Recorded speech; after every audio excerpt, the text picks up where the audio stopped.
Bonjour Furax, comment est-ce que ça va? Rebonjour tout le monde dans le chat. Écoutez, on espère que vous allez toujours bien, que vous continuez de profiter de ce bel événement. Vous étiez là pour le happening des 100 000, j'espère, parce qu'on a dépassé déjà les 100 000 sur la cagnotte et c'est absolument incroyable. Bienvenue pour cette nouvelle discussion où on accueille deux nouvelles personnes pour parler d'un sujet important qui est celui de l'utilisation du jeu vidéo pour militer. Voilà, on a dit qu'aujourd'hui c'était journée jeux vidéo, on a envie de parler de ça. Ça concerne aussi beaucoup le cyberharcèlement, forcément. Et pour en discuter, on est avec Samora, Samo, a.k.a. le Moicast. Bonjour. Comment ça va? Ça va très bien. Depuis ce matin, parce que toi, tu étais sur la matinale. Ah oui, j'étais là ce matin. La maximale, Non, pardon. c'était hier la maximale que j'ai fait. Ah, c'est hier, ok. Et je suis là depuis vendredi et je passe un moment incroyable. Est-ce que tu as dormi sur place, Samora? Non, quand même, parce que je ne suis pas complètement ahuri. Je me suis rendu compte que ça allait pas bien se passer. Bah oui, c'est important de se reposer, s'il vous plaît. En tout cas, très contente que tu sois là pour parler de tes projets. Et de militantisme aussi, hein, oui, clairement. D'engagement, si tu préfères. D'engagement. Ok. Engagement. Nous sommes aussi IRL présents avec Julie. Comment ça va, Julie? Ça va super, et toi, Jenny? Très bien, je suis très contente que tu sois là pour discuter de ça avec nous. Julie ou July, pour les personnes qui ont envie de prononcer comme ça. Je n'ai pas une préférence? Franchement, ça peut être Julie ou July, vraiment, mais souvent c'est July. Nickel. Julie, tu as écrit Vesturia, la lignée écarlate, qui est ton projet de livre. C'est ça, exactement. Je l'ai commencé en 2020 et ensuite, après, il est sorti qu'en janvier.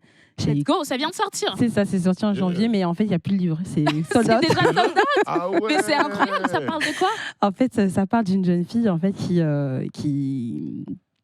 va simplement en fait, vivre sa vie d'étudiante, sauf qu'en fait, elle renferme un pouvoir caché que son meilleur ami lui-même sait. Et le problème, en fait, c'est que elle n'est pas au courant et lui, il va avoir un comportement très, très bizarre. Voilà. Et ça va un peu l'énerver parce qu'elle est impulsive, un petit peu comme moi d'ailleurs. Elle te ressemble. Exactement. Elle est impulsive et du coup, elle va dire mais qu'est-ce qui se passe pourquoi il est comme ça? Il a jamais du tout alors que ça fait des années qu'ils se connaissent. Et du coup, là, malheureusement, ça va s'enchaîner beaucoup de choses. Elle va rencontrer quelqu'un aussi, un jeune homme qui va aussi la perturber. Enfin bref, alors que pourtant, elle a un objectif premier, c'est de devenir une élite, comme sa grande générale Taeyundi, qui, elle, est une femme noire, pouvoir et tout, etc. Et voilà. Ok, ça fait beaucoup d'informations là pour moi. Donc, l'instant. Voilà. On n'hésitera pas dans le chat, si possible, de peut-être mettre le lien vers le site. Il y a un site, hein? Oui, voilà. Il y a un site. Ouais. Si vous pouvez, les modératrices, s'il vous plaît, faire ce petit travail pour nous, ça serait hyper cool. Et au-delà de ça, tu es aussi en train de créer un studio de jeux vidéo éco-responsable. On va en parler plus longuement tout à l'heure. Tu es fondatrice de Midori Animation, qui est ton premier projet qui consiste à développer une application qui sensibilise les joueurs à leur empreinte carbone et les encourage à réduire leur impact environnemental avec un système de récompense. Ça fait rêver un petit peu. J'ai hâte qu'on rentre dans le vif du sujet. Et on n'est pas tout seul non plus. On est aussi avec Christine, a.k.a. Booby, qui est online avec nous, en direct de Lyon, c'est ça? Coucou tout le monde, oui effectivement je suis de Lyon, je suis à Lyon là pour participer avec vous. Let's go. Très contente que tu sois là aussi. Christine, toi tu es membre active et élue dans diverses associations telles que Perso Caché, a.k.a. merci pour la pub sur le pull, Women in Games France et Francisport. Tu as lancé un podcast qui s'appelle Games for Good pour favoriser l'engagement citoyen grâce aux jeux vidéo, c'est bien ça? C'est ça, ouais, effectivement. Donc, plusieurs engagements. Donc, Perso Caché, alors, je suis juste là depuis longtemps dans le collectif et effectivement, après, à côté, Francisport et Women in Games France en tant qu'élue au conseil d'administration. Voilà, Francisport qui ne peut plus se passer de toi depuis plusieurs années. En tout cas, on soutient. Et Perso Caché aussi, bien sûr. Vous avez Effar qui est également là aujourd'hui. Samora qui fait également partie du collectif. Et je n'ai pas présenté ce que toi tu fais, Samora. Tu es, bien sûr, créateur du podcast Le Moicast depuis maintenant 2018, où tu questionnes l'identité caribéenne. J'ai beaucoup aimé la manière dont tu l'as décrit.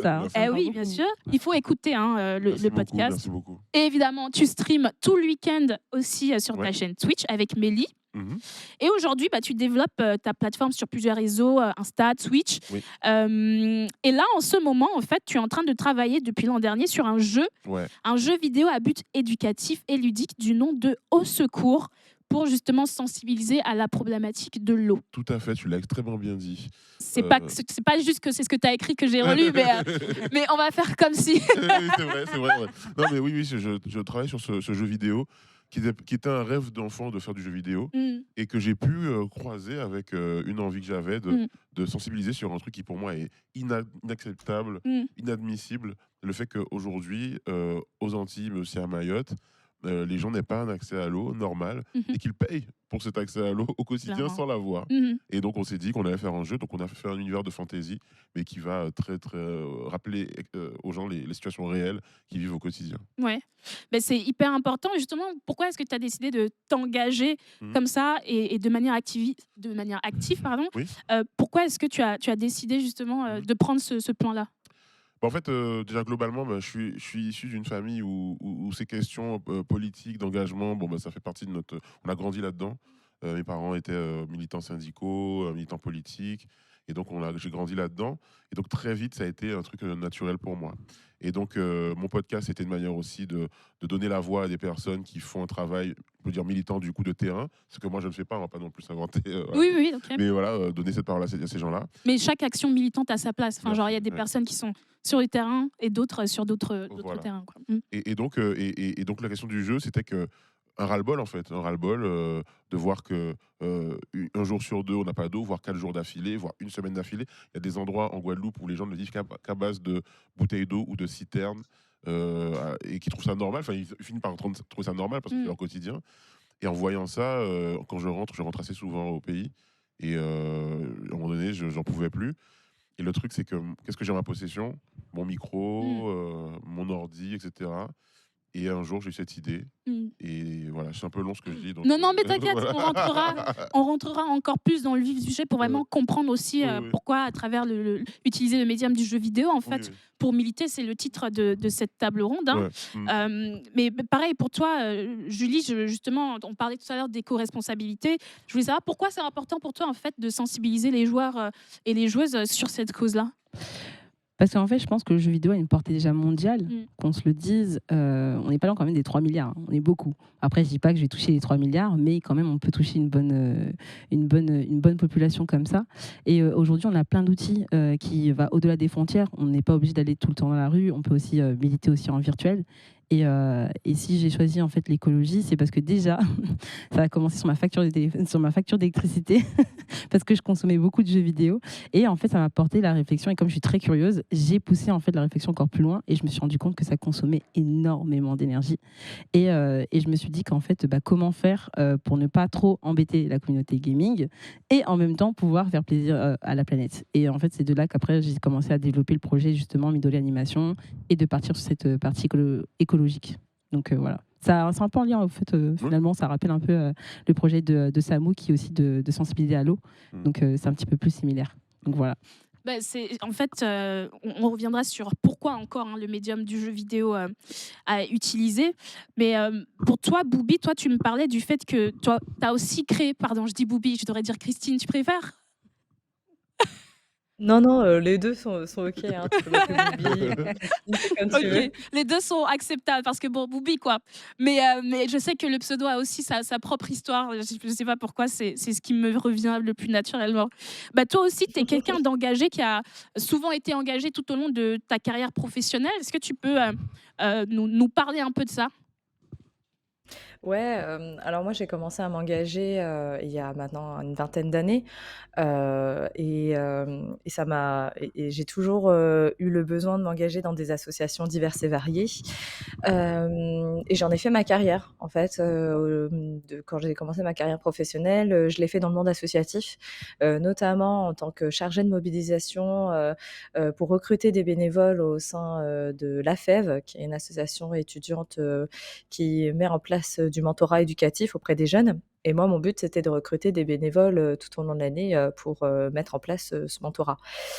Et à côté de ça, je suis toujours passionnée de jeux vidéo et j'ai toujours voulu donner de mon temps pour organiser des tournois, pour soutenir les différentes scènes. Et pour moi, en fait, c'est juste c'est une grosse partie de ma vie. En fait, je ne peux pas vivre sans pouvoir m'engager, parce que pour moi, c'est comme ça qu'on se construit aussi une société meilleure et que si on ne le fait pas par soi-même, on peut pas demander, à d'autres de le faire à notre place.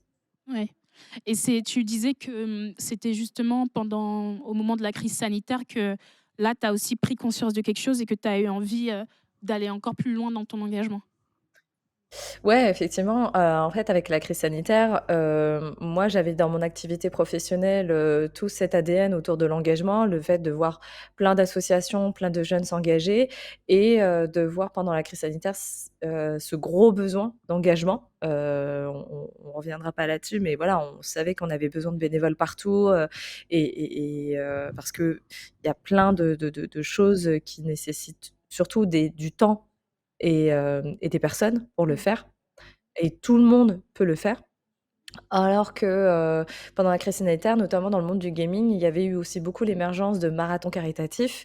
Alors on en est dans le cadre d'un d'entre eux aujourd'hui et ce que je déplorais, notamment chez certains d'entre eux, pas tous, c'est qu'ils se lançaient un peu dans l'utilisation du JV, pour récolter des dons auprès d'une association. Alors malheureusement, des fois, ça marchait pas trop, parce que malheureusement, même si c'est 20 €, c'est bien, mais c'est pas ce dont beaucoup d'associations, enfin, c bien évidemment que l'argent, c'est toujours important, mais des fois, on a juste besoin de temps et de bonne volonté, de donner des heures de bénévolat à droite, à gauche et ce que je reprochais à beaucoup de marathons caritatifs qui se montaient à l'époque, c'est en fait, de transformer, l'ADN des marathons caritatifs en quelque chose de spectaculaire et de faire juste, de l'entertainment et qu'à la fin les viewers ne donnaient que pour faire en sorte que leur, influenceur ou influenceuse préférée, fasse quelque chose d'un peu «stupide» entre guillemets, qui fasse rire internet, Je vois très plutôt bien que de de quoi tu soutenir parles. la cause. Voilà, plutôt que de soutenir véritablement la cause pour laquelle, on avait construit tout l'élément et moi ce qui m'a menée à créer mon podcast, Game for Good, c'est aujourd'hui comment véritablement on utilise le jeu vidéo comme un moyen, d'aller vers un engagement associatif qui peut être vraiment ce portail vers un engagement et d'inviter des associations, diverses et variées, pour leur faire parler de leur propre engagement, comment ils en sont arrivés à s'engager, à créer leur propre association, à s'engager pour les causes. Et est-ce que, le jeu vidéo a eu une part dans leur parcours d'engagement?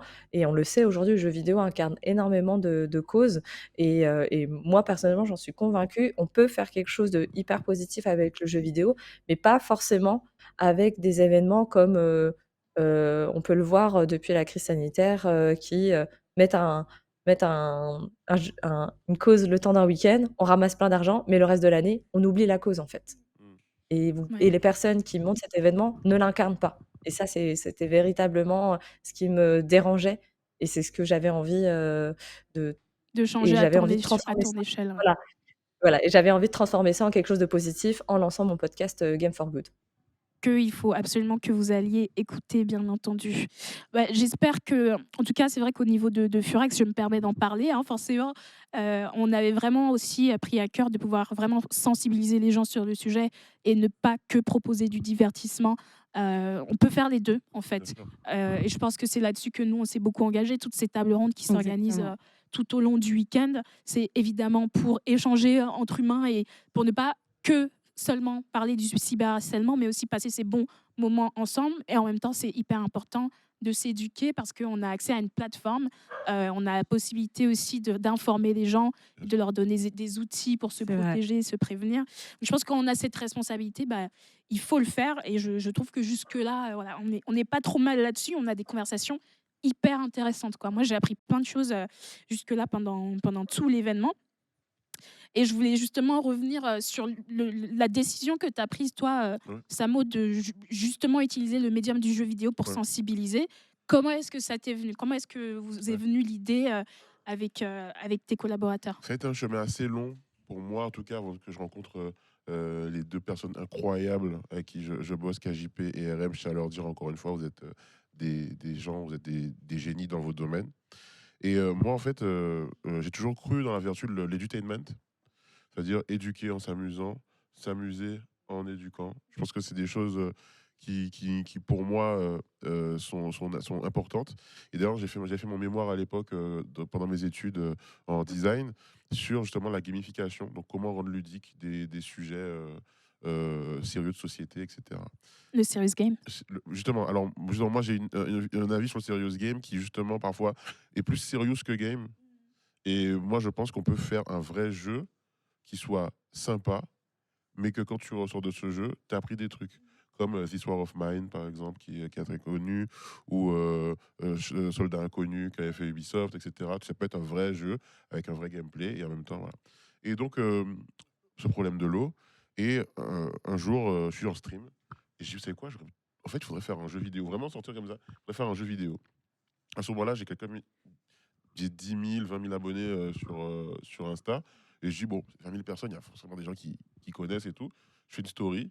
Et je dis, est-ce que vous connaissez quelqu'un qui s'intéresse et tout, de faire un jeu vidéo? Il y a quelqu'un dans ma commu qui est développeur et qui fait des jeux en solo dev pour le fun. Et qui me dit, voilà, j'ai envie de faire un jeu. Et on en parle. On fait un truc. Bon, visuellement, c'est extrêmement early, tu vois. Et après, je dis, bah, il nous manque des trucs visuels. Une autre story. Est-ce qu'on a quelqu'un qui fait du pixel art dans la Trop bien. commu? Moi, j'en fais et je regarde le travail du gars. Le gars, juste, c'est un tueur en fait. Le Ouais. mec est Trop fort. avec KJP, donc un Guadeloupéen en plus. En plus, pour donc moi, c'est il se sent important. concerné aussi, Donc, il se certainement. sent concerné. Le mec, il pourrait bosser dans n'importe quel projet pour Netflix, Disney, je sais pas quoi. Et il me dit, ouais, je veux mettre du temps dans ce projet. Et pareil pour RM, le développeur, RM qui est dans le chat d'ailleurs. Coucou, RM. RM Salut, qui, RM. pareil, a un talent énorme. En solo dev, il fait des trucs de fou. Et qui me dit, je vais prendre du temps pour qu'on fasse ça et tout. Et donc, on se met les trois amigos comme ça à bosser. Et ça fait. Alors, Des chocs à pic. des chocs à pic. Voilà. Des chocs à pic, effectivement. Et d'ailleurs, ben voilà, on aura des choses à montrer, je pense, aujourd'hui aux gens après cette interview. Aujourd'hui, sur ta chaîne Sur ma Twitch. chaîne, ouais. D'ailleurs, si tu veux venir voir. Ah bah, de toute façon, je vais passer sur ta chaîne, Voilà. toi-même, tu sais. Voilà. On viendra tout à l'heure. Mais c'est vrai que moi, j'avais été vraiment impressionnée parce que tu as fait aussi une campagne de financement participatif Oui. où les gens ont donné beaucoup hésité. de l'argent. Ouais, t'as hésité? Ah ouais. Parce que j'avais pas envie de faire de l'argent, et j'ai toujours pas envie de ça, de faire de l'argent sur des choses où ma mère, mes tantes, mes oncles, enfin les gens autour de moi, sans compter la population entière du territoire, ils souffrent de ça. J'ai pas envie de me venir et dire bon, vous donnez-moi plein de sous et je vais faire un projet, tu vois. Il fallait vraiment que je puisse moi-même accepter le fait que le militantisme peut passer aussi par le jeu vidéo. Et que les gens qui donnent, ils donnent pour aussi permettre de faire communiquer sur le sujet. Que la communication est un enjeu de militantisme qui a de la valeur autant que les actions de terrain. Donc moi, il y a eu tout un travail mental. Parce qu'en fait, quand on a fait le premier essai, on a fait un POC, une démo, quoi. On a eu tout de suite les radios locales, les télés locales, qui ont commencé à nous contacter. J'ai dit, ah ouais, mais attendez, on a juste fait un truc vite fait avec des potes, Ouais. c'est bon, tranquille. Et après, comment on fait pour donner de l'argent? Comment on fait pour vous aider et tout? Et au départ, j'ai eu assez peur. Ouais, ça prenait trop vite de l'ampleur pour toi. Ouais, en fait, les gens, comme ça, je sais que les a touchés, bah, en fait, on en parlait tout le temps. Et donc, le financement participatif du jeu, j'ai eu besoin, on a eu besoin de beaucoup s'en parler avec l'équipe avant de se décider l'année dernière. On l'a lancé en septembre dernier. Et en fait, on avait dit, allez, 2 000 € parce que, voilà, juste pour pouvoir payer les hébergements et tout, machin. Et en fait, on a eu les 2 000 € en 3 heures. Et après, on a fait 13 500 €. Incroyable. Ouais. Tu sais que ça me rappelle beaucoup le lancement d'Afro Gameuse, ce que tu me dis. Parce que, donc, de la même manière, finalement, je me rends compte là en vous discutant que ça rentre aussi dans le sujet, puisque utiliser le jeu vidéo pour militer. Et oui, pareil, quand je lançais le truc et que j'ai vu que les médias commençaient à m'appeler, j'étais en mode wow, du calme. Moi, j'ai juste fait mon truc dans mon coin. Et pareil, j'ai lancé aussi une campagne de financement participatif où j'avais mis pour objectif 600 €. Parce que pour moi, c'est ce dont j'avais besoin pour monter une asso. Bon, au final, j'ai pour 1300 € de dons parce que les gens avaient envie et que ça les intéressait, quoi. Mais oui, du coup, je vois très bien ce que tu veux dire parce que t'avais aussi besoin de te convaincre que ce que tu faisais, c'était quand même important et qu'il fallait tu te rendais compte aussi peut-être avec le temps que tu aurais besoin aussi de plus de moyens en fait pour faire tout ça. Et pour terminer là-dessus, pas trop monopoliser, mais il y a eu aussi des moments où des personnes qui n'ont pas ce truc jeu vidéo se sont posé la question, ils m'ont posé la question, mais à quoi ça va servir? Pourquoi on fait ça? Et quand tu es un créateur qui découvre le truc et tout, je dis ouais, peut-être qu'en fait on devrait pas faire ça, peut-être que on devrait pas solliciter les gens. Il y a vraiment eu ce truc quand même dont on parle pas beaucoup de légitimer Mm, le jeu vidéo comme outil de militantisme. Vraiment, clairement. pour beaucoup de gens encore, le jeu vidéo, c'est un truc de gamin, pas au fait des choses de la vie. Ça reste stigmatisé. Ouais. Voilà. Et donc, quand tu leur dis, bah, je fais un jeu vidéo, parler de ce sujet extrêmement grave, ils disent, bah, prends l'argent et donne des citernes. En oubliant qu'en fait, tu vas donner avec 13 000 euros, tu payes une citerne, deux Ouais, citernes. ouais, Tu ouais, vas pas ouais. régler le problème. Alors qu'en faisant de la communication, bah, c'est arrivé aux oreilles de médias partout, de politiques, etc. Donc, quelque part, on a peut-être fait des trucs plus intéressants avec ce projet qui n'est pas encore sorti qu'en ayant acheté 2 citernes pour des gens. Voilà. On reviendra dessus et je te demanderai aussi où est-ce que vous en êtes forcément Ouais, bien sûr, bien sûr. sur la prod du jeu. Ouais. Je veux revenir à toi aussi, Julie, justement, sur ton envie en fait de sensibiliser les joueurs à travers le jeu vidéo. Parce que là, tu es carrément en train de créer un studio de jeux vidéo. C'est ça. En fait, je suis en train de créer un studio de jeux vidéo à dimension écologique. Donc, pas 100%, parce qu'on ne peut pas faire du 100% écologie, forcément. Zéro empreinte carbone n'existe pas. Donc, du coup, forcément, j'ai intégré Déterminé, donc, qui a été fondé par Moussa Camara. Très inspirant. Voilà, ça, c'est ça. On te salue, vraiment. Exactement. Et en gros, ce projet, j'avais besoin de le structurer parce que je suis encore toute seule. Je n'ai pas encore d'équipe avec moi. Je suis vraiment dans la phase de structuration du projet. Donc, je commence un petit peu à en parler un petit peu sur mes réseaux, sur Instagram et sur LinkedIn. Donc, j'ai enfin ma page Midoli Animation sur LinkedIn parce qu'en gros, j'avais encore cette question de légitimité. Est-ce que je peux le faire? Parce que du coup, c'est un studio de jeux vidéo à dimension écologique. Est-ce que ça va parler aux gens? Eh bien, finalement, oui, un peu, parce que du coup, les gens ont commencé un petit peu à s'intéresser. Oui, mais comment tu comptes le faire? Ils sont très curieux de se dire, mais comment tu vas faire un studio de jeux vidéo à dimension écologique pour pouvoir en fait sensibiliser les personnes? Et je lui dis, en fait, le jeu vidéo, comme je vous l'ai dit, on est pas loin de 3 milliards. Donc, du coup, on est 37 millions en France, d'après le CEL. Et on se dit que, du coup, si dans les 37 millions, tu as peut-être, je sais pas moi, 20% qui vont s'intéresser, qui est sensibilisé en fait à l'écologie, là, tu te dis que oui, tu as une vraie portée.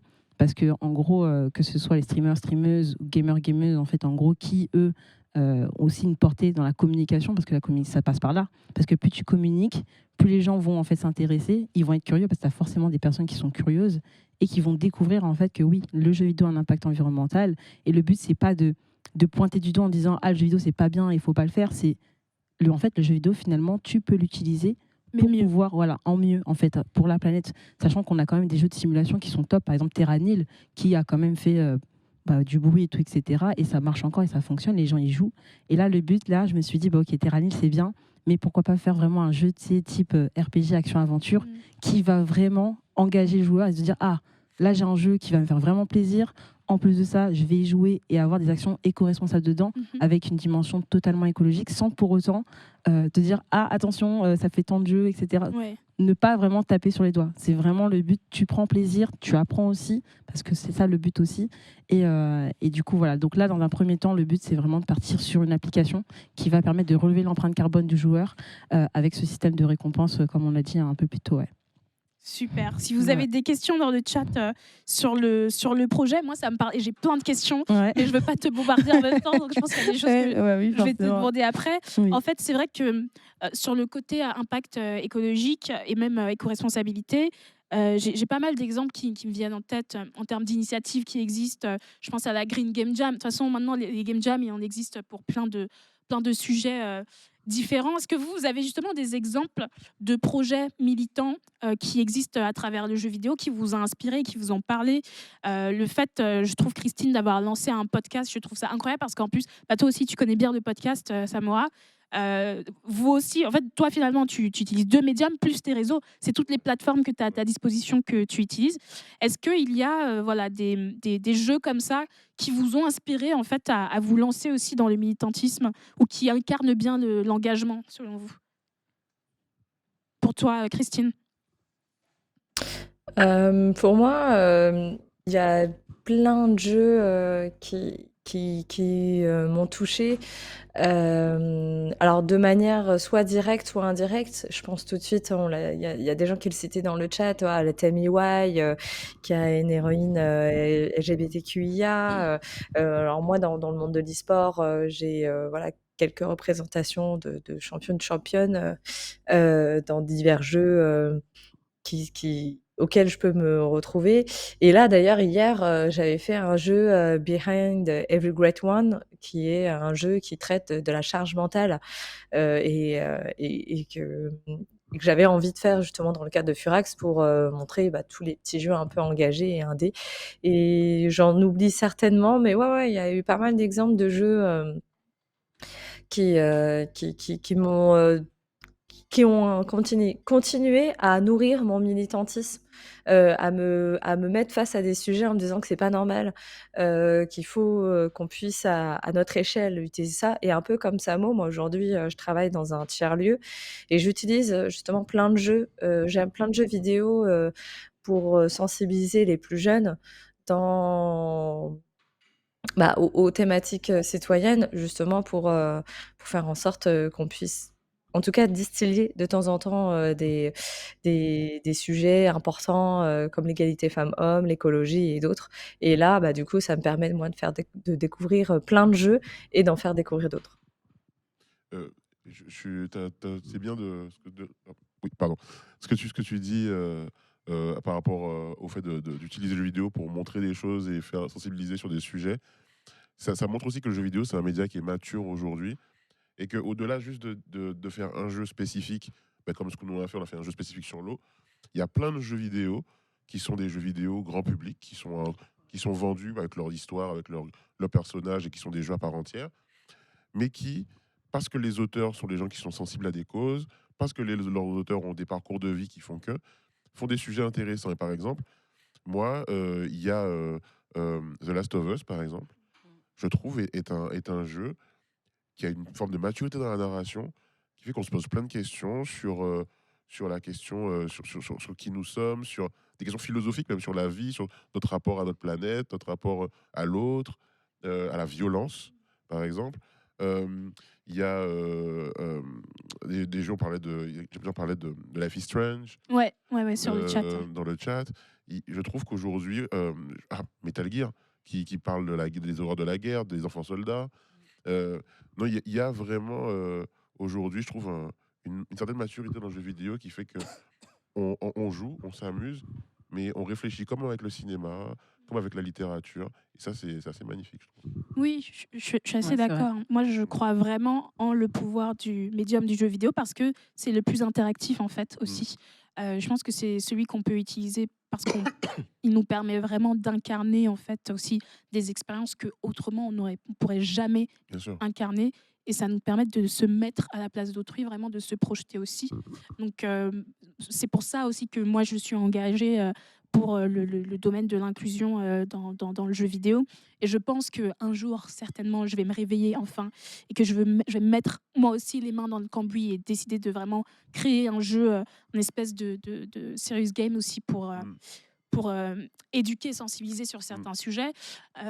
Parmi les exemples qui me viennent en tête, on en a parlé l'autre jour, il y a Erna, qui est quand même un jeu où tu incarnes donc une jeune femme noire en fait qui voyage et qui porte souvent des coiffures différentes. Et à chaque fois, il y a les mains de personnes blanches qui essayent de lui toucher les cheveux. Oui, j'en ai Ah, entendu Voilà. parler. Ouais. Et donc, tu t'essayes dans le jeu de manière hyper ludique et très simple, et c'est en ça que je trouve que la formule est hyper bien pensée. Tu as juste à appuyer sur gauche droite sur ton clavier pour éviter les mains et voilà, tu dois faire ton high score quoi. Je trouve que c'est hyper bien fait. Vous avez le jeu Papers, Please qui va là vous éduquer sur le processus pour obtenir ces papiers quand on est issu de l'immigration. Vous avez Enterre-moi mon amour sur le deuil, Gris aussi, Gris sur le sujet du deuil. Vous avez Life is Strange, bien sûr, Tell Me Why, que moi j'ai adoré vraiment. Life is Strange, True Colors, quand même aussi sur comment ça s'appelle? je l'ai pas fait, j'ai un gros Non, je trou. l'ai pas fait J'ai non un plus. gros trou. Ah, mince. Mais oui, non, pour le coup, Netflix Contre vraiment, Maman, c'est une saga de jeux extrêmement engagée. oui, clairement, clairement. Et on me cite aussi Céleste, qui parle aussi de la dépression, plein de choses comme ça. Donc, et si ces jeux-là nous marquent, c'est que clairement, ils nous ont fait quelque chose, quoi. Oui, forcément. Ils nous ont appris des choses, ils nous ont fait ressentir des choses, ils ont permis aussi de développer une capacité d'avoir de l'empathie, en fait, aussi Oui, sur et on voit les certains choses sujets. autrement. On voit les choses Exactement. autrement, forcément. Ouais. Moi, les jeux qui m'ont marqué, alors peut-être que ça va être... je pense que tout le monde le connaît. Moi, c'est Final Fantasy VII. Final Fantasy VII. Ouais, parce qu'en fait, si je me trompe pas, c'est celui en fait avec la Shinra. L'histoire où en fait. J'ai jamais ça- joué à ces jeux-là, En mais fait, je Final suis toute Fantasy oui. VII, iCloud, en fait, c'est le personnage, on va dire, qu'on incarne principalement. Et en gros, la Shinra, elle pompe toute l'énergie de la Terre. Voilà, c'est clairement. Donc, en gros, tu as en haut la Shinra qui vit très bien.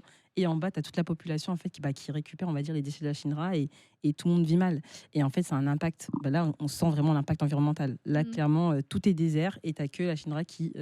Voilà, tu as juste en fait, un trou dans le désert qui récupère toute l'énergie de la Terre. Et avec ça, Cloud, en fait, lui, il se rend compte qu'il y a quelque chose qui ne va pas. Mais en même temps, c'est aussi un personnage qui est torturé parce qu'il y a Sephiroth, le méchant, on va dire, qui, lui, en fait, le perturbe autant parce qu'il a été un peu exploité, etc. Donc, tu as toute cette dimension-là. Et c'est comme ça que j'ai appris à me dire, OK, en fait, dans le jeu vidéo aussi, même quand on se fait plaisir, on peut voir que tu es éduqué parce que tu comprends, en fait, les enjeux environnementaux. Tu comprends aussi les enjeux sociaux parce que, en gros, par le jeu vidéo, tu peux aussi avoir des liens. Moi, j'ai rencontré des gens dans le jeu vidéo, par exemple, même par mes réseaux. J'ai rencontré ma meilleure amie comme ça.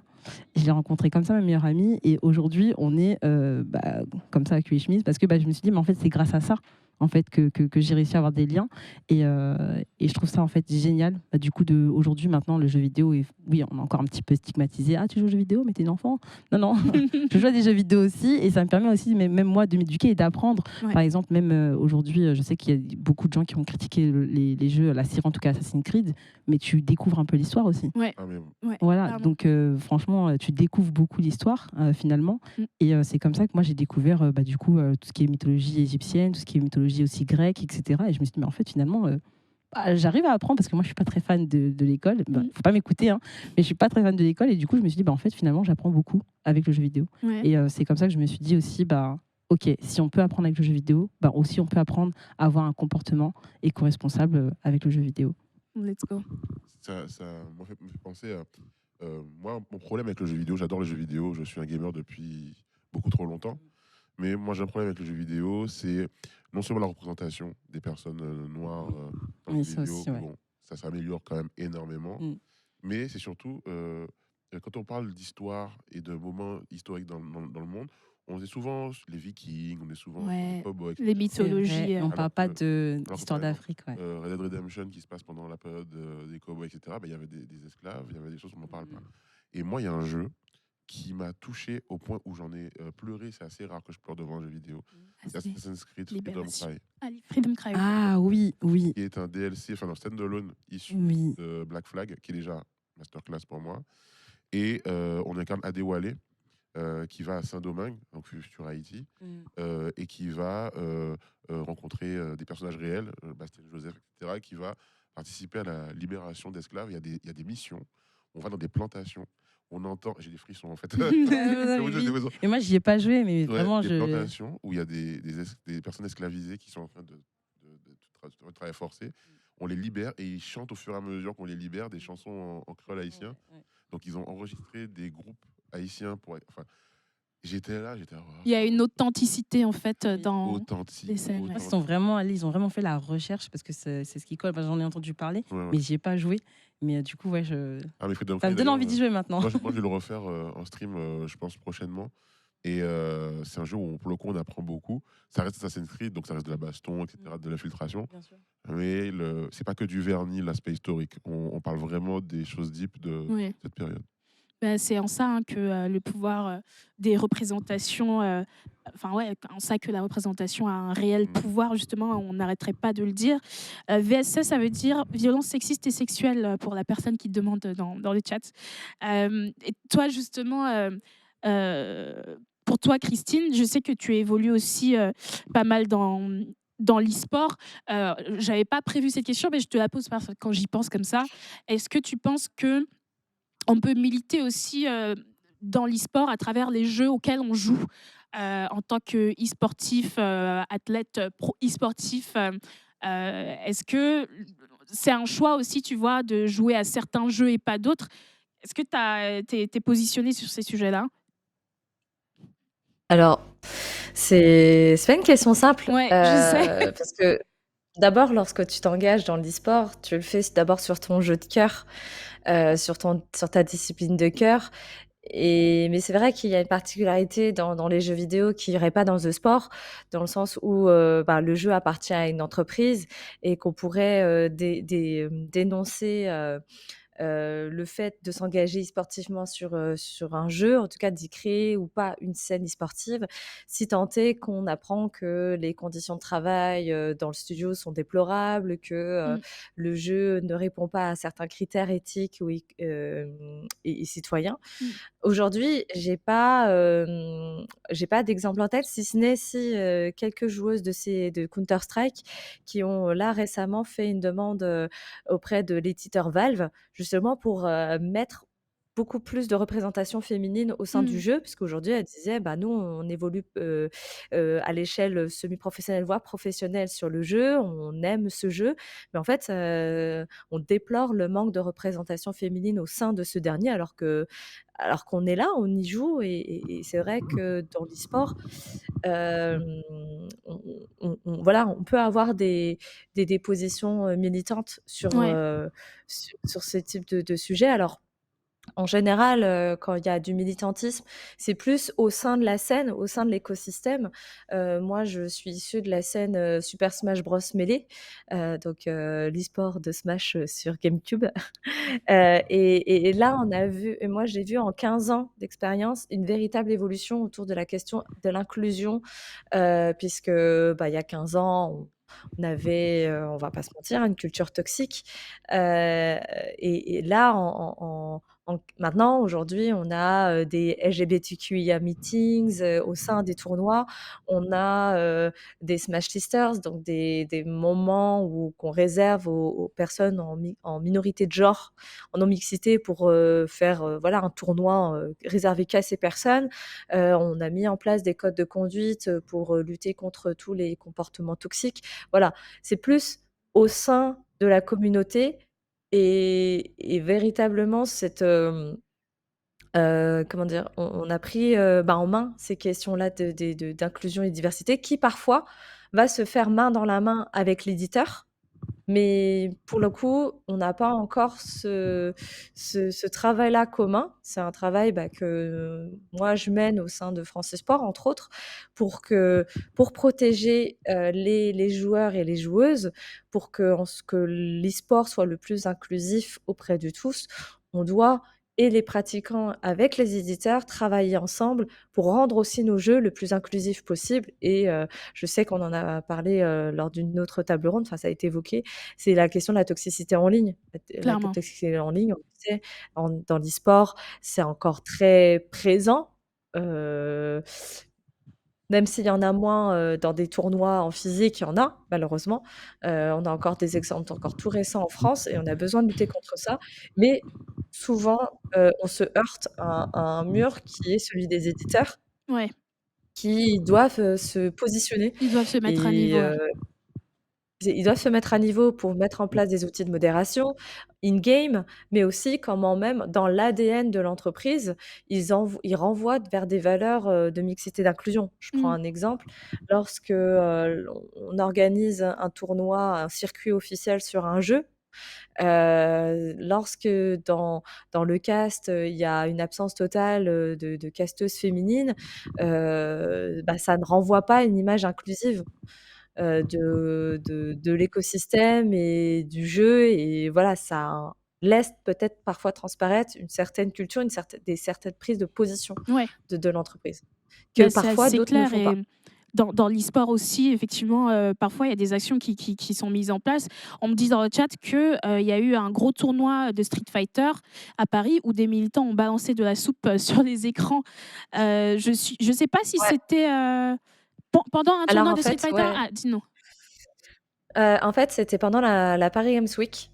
Et ça s'est fait d'abord aux États-Unis, puis en France, des militants écologistes qui ont essayé de faire un coup d'éclat pour dénoncer notamment. Alors aux États-Unis, c'était pour dénoncer un sponsor qui a été un équivalent de Total en tout dans le genre. Je Mhm. ne saurais plus lequel c'est. Et en fait, aux États-Unis, ils ont effectivement, ils sont montés sur scène au moment d'une grande finale et ils ont balancé de la peinture orange, sur les écrans. C'est surtout pour faire un coup d'éclat, pour faire parler de leur cause comme on en connaît d'autres. Ouais. Et à la Paris Games Week, ils l'ont reproduit, pour effectivement, mettre en lumière un peu,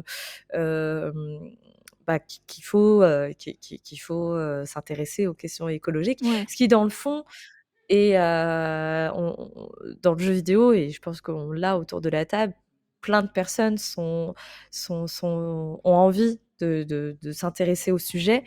Malheureusement, là, cette initiative a été hyper contre-productive, puisqu'elle a fait très peur aux joueurs qui étaient sur scène, parce qu'on les a carrément poussés, pour, faire ce qu'ils ont à faire.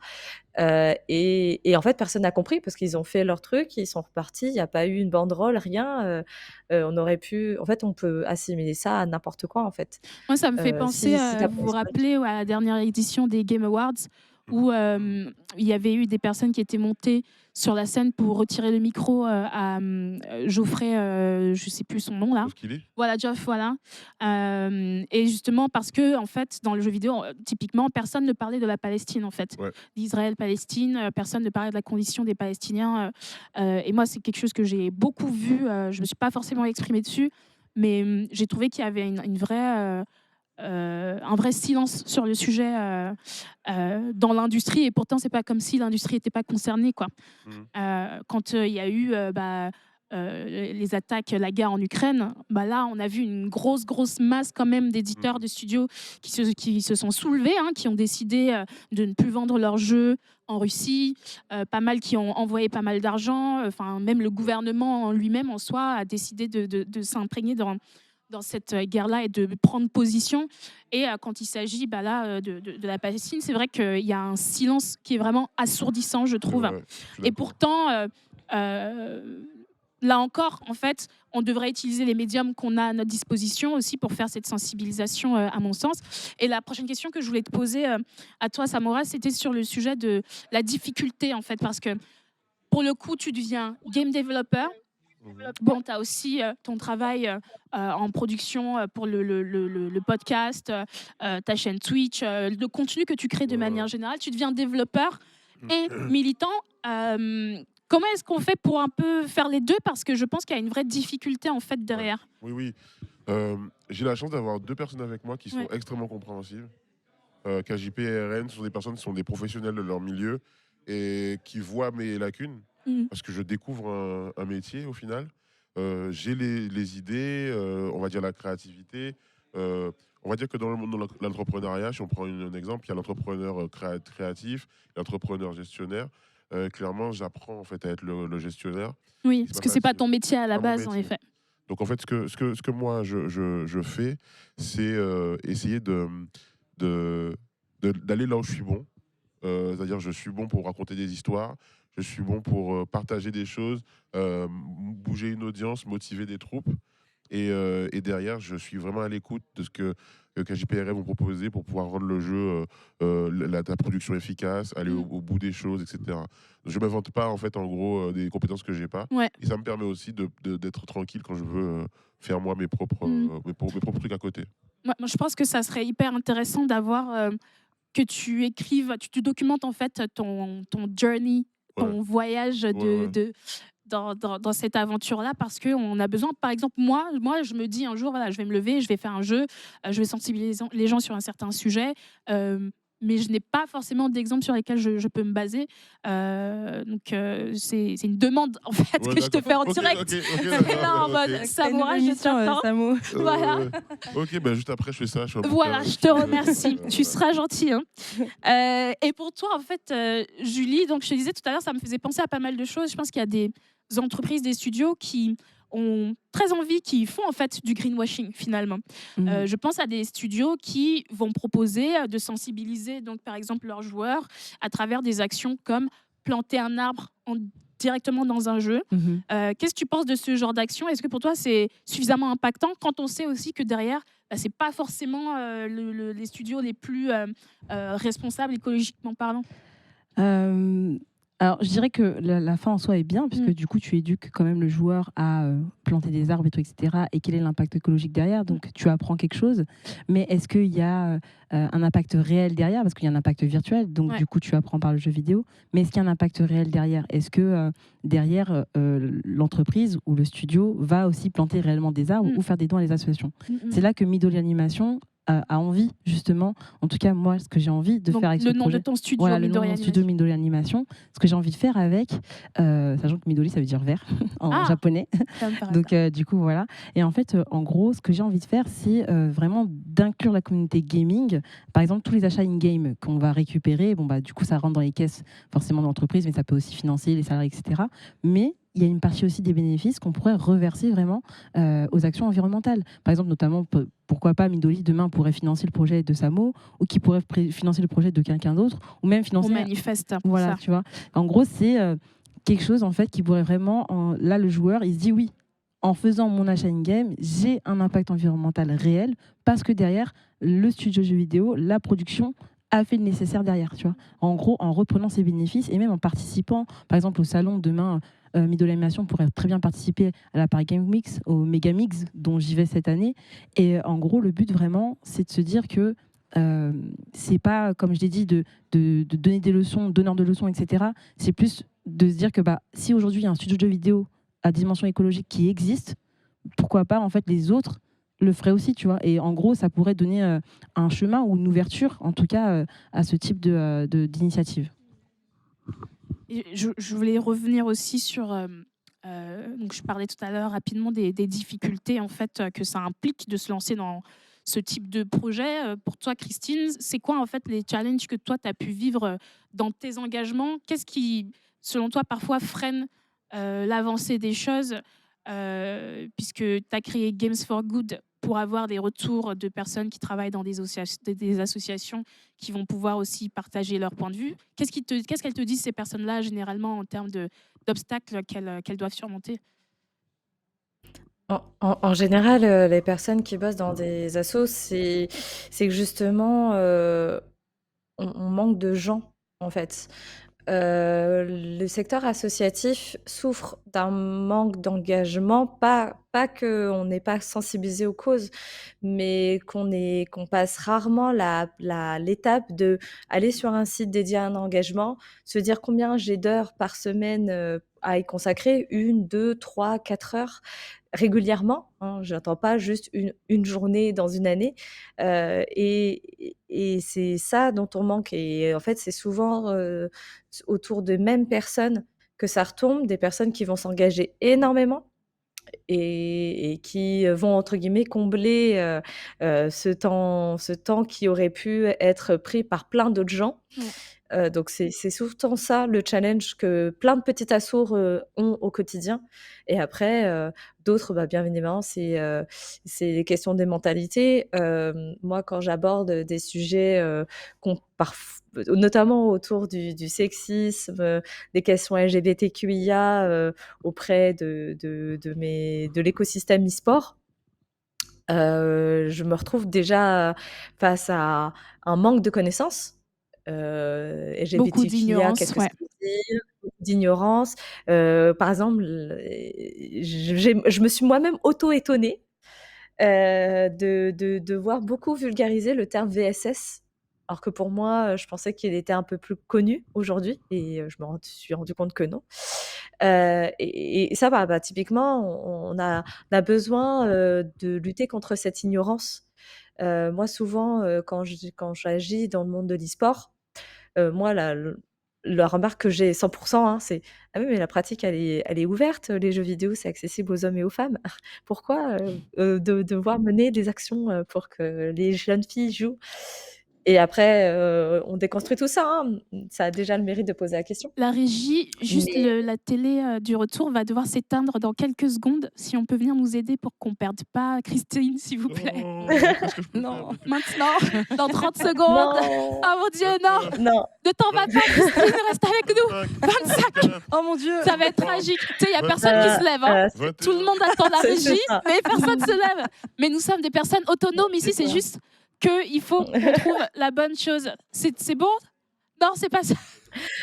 Voilà. Ok. Bon, en tout cas, je pense que Samo nous a sauvés. Oui, ça y est, Ah, on l'a stop. fait. On l'a Bravo. fait. C'est bon. Bravo. Mon copain perso caché Merci. m'a aidé. Perso caché, perso qui règle les problèmes aussi. Et vous, perso qui règle les problèmes, perso. absolument, absolument. Exactement. Perso réglé. Perso réglé, bien vu, bien vu. On va rester sur ça, c'est parfait. Perso Exactement. technicien. Merci la régie pour votre réactivité. J'avais un tout dernier point à aborder, il ne faut pas que j'oublie, j'espère que ça va me revenir en tête. Parce que tu abordais le sujet des challenges pour dire qu'on a besoin de gens en fait pour s'engager, et je pense que effectivement en tant qu'asso, aussi bien pour Furax, pour Afrogameuse, en fait on a tout le temps besoin de personnes qui vont s'engager. Et c'est vrai que la question de il y a une vraie question des gens qui nous disent, par exemple dans le cas d'Afrogameuse, que il y a des combats plus grands que ça à mener, oui. tu vois. Ça, c'est le truc qu'on entend souvent, c'est vous avez d'autres choses à faire. Il y a des gens qui meurent de faim dans le monde, il y a des personnes qui meurent tous les jours ici. Oui, certes, mais moi, je suis vraiment partisane du fait qu'on arrive à agir à son échelle sur les sujets où on peut aussi se permettre de le faire. Je ne suis pas tout le temps en manif, Et qu'on effectivement. maîtrise aussi, surtout. Et qu'on maîtrise, parce que c'est très important de ne pas s'engager, ou en tout cas de faire des actions quand on est extrêmement ignorant. Ça ne sert à rien, ça Oui, dessert la c'est cause, vrai. au contraire. Oui, c'est clair. Quand tu dis ça, ça fait penser, moi on m'a déjà dit ça. Ouais. Et ce que je dis toujours aux gens qui viennent me voir pour me dire ouais mais il y a les plus importants, c'est quoi ce sujet, nanana, je leur dis mais j'espère que quand tu me dis ça, toi en fait, dans le quotidien, tu t'actives dans d'autres sujets, que tu sais sujets super importants, Exactement. qui sont au cœur de ta vie, et tu fais des choses pour ces projets. Mais en général, non. Bah, Donc en fait, comme d'hab. les donneurs de leçons en général sont ceux qui font le monde.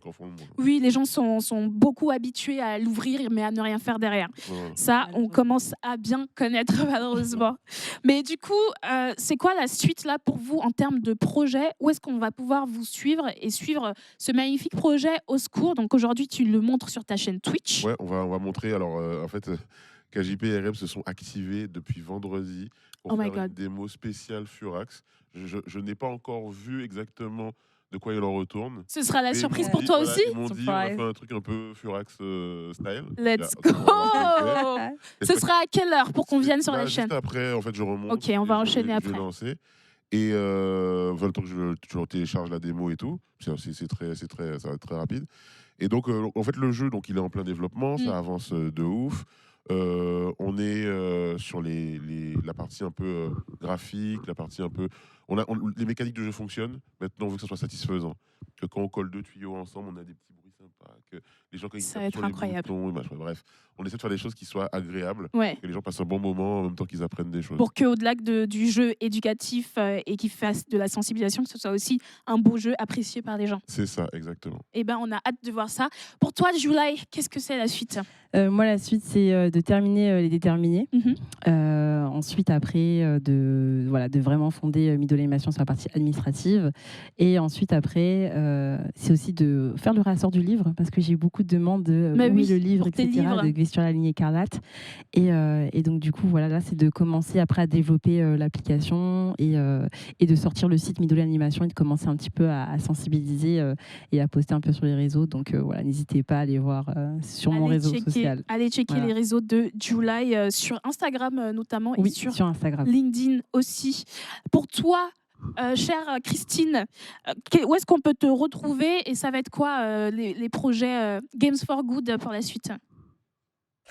Alors, pour le podcast Game for Good, c'est de le relancer parce que, pour des raisons personnelles, j'avais dû le mettre en pause. Donc là, je vais pouvoir, le relancer avec un prochain épisode. Justement, j'hésitais entre l'écologie et le féminisme, donc ça tombe bien. Ah bah, t'as déjà une c'est intervenante de prévue si ça t'intéresse. Ouais, bah, il y a fort moyen, qu'on puisse, monter quelque chose. Avec grand plaisir. Hem Et ouais, donc pour mon actualité personnelle, moi, je suis principalement sur X, Twitter, donc @boubi, donc B00BI et underscore en majuscule. Et puis après, souvent, on me retrouve à travers mes casquettes Francis Sport, Women in Games France, perso caché, et en C'est tout la cas, voilà, meuf multitâche. mais c'est voilà, aussi afro-gameuse, hein, de temps en temps, j'ai envie de dire C'est vrai, coucou. c'est vrai. Non, non, mais on se sait. De toute façon, c'est ça qui est cool aussi, c'est qu'on commence vraiment tous à bien se retrouver. Ça commence à être un petit Un monde. Hein. écosystème que j'aime. Bah ouais, moi Ouais, j'aime moi aussi, j'aime ce bien. petit- Je ce connaissais petit pas, crew, et là. là, ouais, c'est pas mal, ouais, j'aime bien, moi. Ce petit crew, c'est hyper sympa. Et est-ce que vous avez remarqué qu'on était une table ronde 100% personnes racisées? Je pose ça là. Ah bon? Ouais, Ah ouais? bah je crois. Sérieux? Ah mon Dieu, non. c'est- Ah bah non. c'est Ah bah pas non, racisme, Eh oui, c'est oui. pas c'est racisme. pas toi, Il y a- non, parce il que y a- toi tu viens il y a de droite Yoshi. avec ta perruque jaune là. Oui, oui, moi- Non, mais il y a Yoshi, je suis Oui, désolée. il y a Yoshi. Attends, Oui, mais faut il est pas racisé, l'oublier. Yoshi est racisé, hein. Yoshi, Tout le monde sait que racisé. Yoshi est noir. Viens, Yoshi. J'espère que c'est clair. Je Pour suis tout de Pointe-à-Pitre. En plus. Voilà. Voilà, bon bah ça va être hyper intéressant. Qu'est-ce qu'on a pour la suite du planning déjà? Je suis pas sûre d'être à jour moi sur le planning de la chaîne Furax. Ouh là là. Tout le monde est trash. Ah dedans. oui, ça va être une table ronde. Oui, alors du coup, je vais vous le dire. Hein. Donc la prochaine table ronde qui va suivre juste après nous, c'est jeux vidéo. Comment consommer éthique alors que tout le monde est trash? Trash. Donc ça va être une table ronde assez intéressante qu'on va Oui. savourer bien entendu. Mais d'un trash, bien sûr. évidemment. Non, mais faut le dire. Balle perdue pour tous les hommes de la planète. Mais je suis assez d'accord. Et du coup, merci beaucoup Saora, Julai, Avec Christine. plaisir. Merci beaucoup d'avoir participé à cette table ronde. S'il vous plaît, n'hésitez pas à continuer à les suivre. On remercie évidemment la STJV, le syndicat des travailleurs du jeu vidéo, qui sponsorise Furax et qui est aussi un organisme qui est à l'écoute et qui aide en fait les personnes du jeu vidéo pour les aider tout simplement à utiliser leurs droits et à faire recours aux droits et à la justice, tout simplement pour vivre correctement dans ce domaine. Je ne sais pas comment mieux le dire que ça. Donc merci à tout le monde et puis à plus tard. Bon courage pour la prochaine table ronde. Ciao!